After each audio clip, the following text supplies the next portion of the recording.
Good morning বন্ধুরা, তোমরা সবাই কেমন আছো? আশা করি খুব ভালো আছো, সুস্থ আছো। পি ফ্যামিলি ব্লগসে তোমাদের অনেক অনেক অনেক স্বাগত।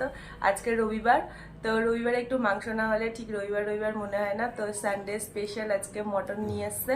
এখন আমি রান্না করছি মটন। তো আমি ওদিকে বসিয়েও এসেছি মটন, আর এদিকে কষানো হচ্ছে, ওরা ঢেকে দিয়ে আমি একটু এসে এখন বসলাম। ঘরের কাজবাজ অনেকটাই হয়ে গেছে। তো মিষ্টিকে যেহেতু পড়াতে এসছে ওই ঘরে, সেই কারণে ওই ঘরের বিছানাটা এখনো তোলা হয়নি। তো মোটামুটি জামা কাপড় যা ছিল সব কিছু গুছিয়ে নিলাম রান্না করতে করতে। ওদিকে ভাতও বসিয়ে দিয়েছি আর মটনও রান্না হচ্ছে। তো ভালোই কিন্তু জমিয়ে একটা ঠান্ডা পড়েছে, তাই না? আর ঠান্ডার দিনে ঠান্ডা না পড়লে একদমই ভালো লাগে না। তো ভালোই একটা ঠান্ডা পড়েছে, দেখো সকালবেলা সোয়েটারও গায়ে দিয়ে দিয়েছি। তো চলো দেখি মটনের কি অবস্থা, ওদিকে বসানো রয়েছে মটন। তো চলো দেখা যাক মটনের কি অবস্থা। যে কষানো মোটামুটি আমার হয়ে গেছে, এবার একটু জল দিয়ে দেবো। দেখো কষানো আমার পুরো হয়ে গেছে একদম। কষিয়ে দিয়ে এবার হচ্ছে এদিকে গরম জল বসিয়ে দিয়েছি। গরম জলটা হলে এবার এখানে ঢেলে দেব। আজকে আর প্রেশারে দেবো না, ভাবছি এমনি নর্মালি করব মাংস রান্নাটা। তো প্রেশারে আজকে আর দেবো না, মানে মাঝারি সাইজ করেছে বলে ওই জন্য ভাবলাম আর প্রেশারে দেবো না, এমনি কষিয়ে কষিয়েই করছি যাতে মাংসটা নরম হয়ে যায়। তো দেখো আমার গরম জলটা কিন্তু ফুটে গেছে। এবার হচ্ছে গরম জলটা দিয়ে দেবো এর মধ্যে। হালকা উষ্ণ গরম জল করেছি, বেশি একদম করিনি। হালকা উষ্ণ গরম জল করেছি এক বাটি। এই জলটা এবার দিয়ে দেবো। তো দেখো মটনের ঝোলটা কিন্তু একদম টকবক করে ফুটে গেছে। এবার এটাকে ঢাকা দিয়ে দেবো, দিয়ে হচ্ছে আঁচটাকে কমিয়ে দেবো একদম। এবার 10-15 মিনিট মতন হোক, তারপরে আবার আসবো। আগে ঘরের কাজটা ততক্ষণে সেরে নিই। আর এদিকে ভাতটা নামিয়ে রেখেছিলাম গরম জল করার জন্য, এবার ভাতটা বসিয়ে দেবো আবার। তো রোদ উঠে গেছে ভালোই, আর সোয়েটারটা খুলে দিলাম, গায়ের থেকে গরম লাগছিল। আর দেখো মটনটা কিন্তু আমার মনে হচ্ছে প্রায় হয়েই গেছে। ও কি কালার এসছে, একদম লাল লাল। আমি কিন্তু ঝোলই করবো, একদম কষা করব না, পাতলা ঝোল করব। হয়েও গেছে। এবার একটু মাকে ওই বাড়িতে পাঠিয়ে দেবো। তো স্নান করা আমার হয়ে গেল, এবার চুলটা একটু শুকিয়ে নিচ্ছি আর যাবো এখন ওই বাড়িতে মাকে মাংসটা দিতে। অনেকটা বেজে গেছে, 1:30 বাজে এখন। তো তাড়াতাড়ি করছি। এবার মাকে মাংসটা দিয়ে এসে মিষ্টিটা আবার খেতে দিতে হবে। চুলটা শুকিয়ে নিচ্ছি। আজকে অনেকদিন পরেই আমি শ্যাম্পু করলাম, প্রায় অনেক দিনই হয়ে গেছে, 6-7 দিন হয়ে গেছে শ্যাম্পু করা হয় না। তো আজকে শ্যাম্পুটা করে নিলাম, মানে এতদিন আমি টাইমই পাচ্ছিলাম না যে শ্যাম্পু করবো। তো বেরোচ্ছি এখন ওই বাড়িতে। আর যে মাংস আমার বাড়া হয়ে গেছে, নিয়ে এবার আমি ওখানে গিয়ে ক্যামেরাটা কন্টিনিউ করছি না, কারণ বাপের বাড়ি রোজ রোজই তো যাচ্ছে, তোমাদেরকে তো অনেকবারই দেখিয়েছি, সেই কারণে আমি আর ক্যামেরাটা ওখানে কন্টিনিউ করবো না। একেবারে ওই বাড়ি থেকে ফিরে আসি, তারপরে আবার তোমাদের সাথে দেখা হচ্ছে। টাটা, যাই ঘুরে আসি। তো ওই বাড়ি থেকে চলে এসেছি, এসেই ভাত বেড়ে নিলাম, আর ওদেরও ভাত বেড়ে দিয়েছি। ও গেছে স্নান করতে, মিষ্টি এবার খেতে বসবে। আর মটন হয়েছে তো তোমরা দেখেছো। আর দেখো এই যে পেঁয়াজ কালি আলু ভাজা। খুব জোরে খিদে পেয়ে গেছে, সকাল থেকে কিচ্ছু খাইনি। তো এবার এই যে মেখে নিলাম সানডে স্পেশাল মটনের ঝোল। একটু রিভিউ দাও কেমন হয়েছে। হেভি হেভি মটনটা দেখ, পুরো সফট। কালারটা দেখিস, এটা তো একদম নরম হয়েছে, পুরো চর্বি এই নিলাম বাম্পার। দারুন দারুন, পুরো চর্বিওয়ালা মটন আছে।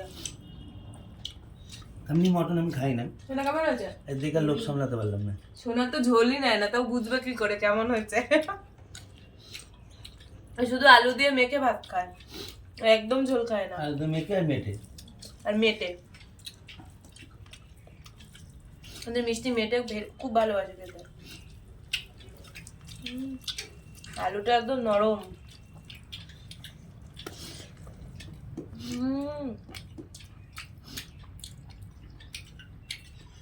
বিয়ে বাড়ি ভেল, পুরো বিয়ে বাড়ির মতন হয়েছে। মটনে একটু টক দই দিলে না আরো নরম হয়ে যায়।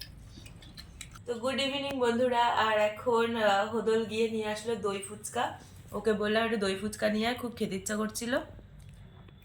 তো দেখো নিয়ে এসছে দই ফুচকা, আর দই ফুচকার মধ্যে একটু দিয়ে দিলাম আলু, আর একটু দিয়ে দিলাম টক দই। বিট নুন দেয়নি ওদের? না, আমিও চাইনি, ভুলে গেছি। হচ্ছে চাটনি। দেখে কেমন জিভে জল এসে গেছে। বিট নুন নিয়ে আসতে হতো একটু ছিল। আমিও ভুলে গেছি। একটু দিয়ে দিলাম ঝুড়ি ভাজা, দিয়ে মুখে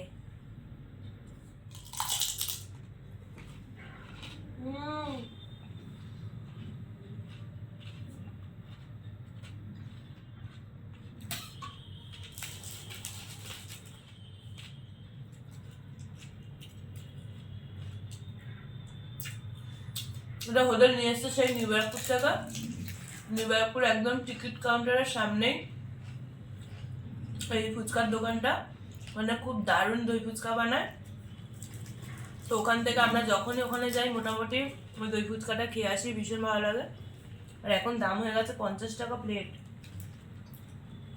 50 টাকা প্লেট কি ওরা দাঁড়িয়ে খেলো না পার্সেল নিয়ে এসে? দাঁড়িয়েও পার্সেল। তাই তো 50 টাকা প্লেট হয়ে গেছে এখন, আগে অনেকটা দাম কম নিত।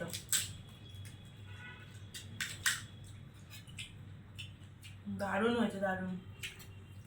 এই চাটনিটা ওরা এত ভালো বানায় না, ভীষণ ভালো বানায়।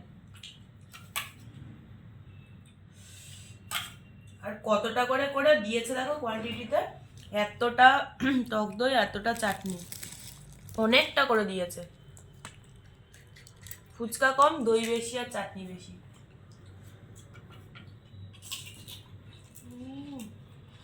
সন্ধ্যাবেলা টিফিন খাওয়ার পরে মিষ্টিকে একটু পড়তে নিয়ে বসালাম। আজকে যেহেতু রবিবার, পড়তে বসেই শরীর খারাপ করে আর পড়লো না, একটুখানি পড়লো, পড়ে আর পড়লো না। দেখো মুখটা, একটুখানি যে পড়তে বসেছে রবিবার বলে একটু শরীর খারাপের অজুহাত দিল, দিয়ে আর কিছুতেই পড়লো না। এখন রাতের বেলা আজকে রুমালি রুটি, ডিম ভাজা, আর এখানে 1 পিস মটন নিয়ে নিলাম। আজকে আর রাত্রিবেলা ভাত খেতে মন চাইছে না, সেই কারণে আজকে একটু রুটি খাচ্ছি, মানে ঠান্ডা পড়েছে তো।